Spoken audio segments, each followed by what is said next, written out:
Hey, what's going on? Ryan Woodard here. Today I'm taking my first assessment today. I'm taking the Introduction to IT assessment, and I've been studying the past few days. Last night I actually took the pre-assessment. Wish I'd taken it a few days earlier, but I was able to finally take it last night. And actually you have to take the pre-assessment prior to taking your actual objective assessment. Once you've finished the assessment, you'll get a report card or a report sheet, and it'll tell you how you did on the test. And it's either competent or exemplary. And you need a minimum of competent at least to have passed the course and be able to now move on to the next course. This is my first one I'm taking here in about 24 minutes, so I'm a little bit nervous, but I think I'll be fine. I did study enough. I've been studying all morning, and I think I'm going to knock it out of the park. So I'll catch her up with a follow-up video after this, and we'll see how it goes. Okay, so I'm minutes away from taking my first test. I'm a little nervous, so I'm trying to shake it all off, but we shall see how it goes. I think I'm going to do pretty good. I've been able to study, looked at a lot of the concepts. I've been taking notes actually as I've been going through the course, and it's helping me a lot to quickly review the information. And then you can always, of course, pull up the actual modules. Hey, what's going on, guys? So I just finished up my objective assessment for the Introduction to IT course, and that was challenging. The assessment really goes past what I would have thought would have been an overview. It's a little more than maybe you would have thought, but I think that's where the competency-based approach is really trying to make itself stand out versus other colleges and universities. I don't want to say that they try to trip you up, but they are testing your competency. But I passed.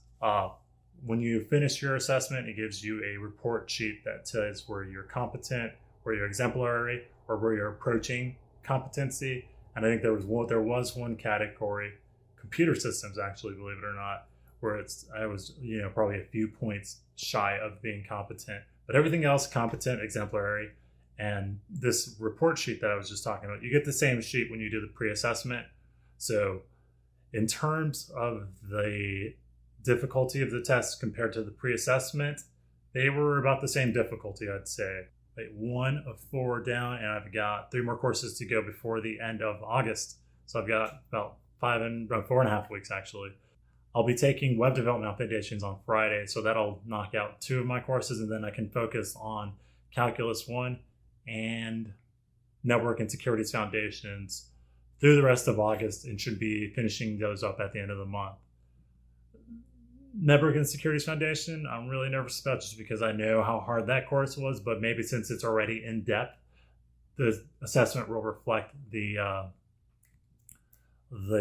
intensity of the actual course. So maybe I'll be better prepared for that assessment.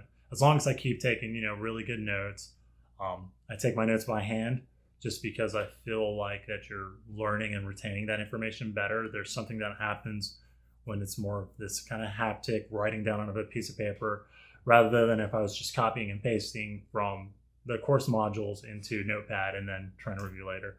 Although you would be able to go through the course faster, and then maybe you just spend more time reviewing that information once you've kind of disseminated it into a note format. But that's all for today, I guess. Like, subscribe, comment below if you'd like. I passed my first objective assessment, and I've got plenty to go. So I'll see you guys at the next episode.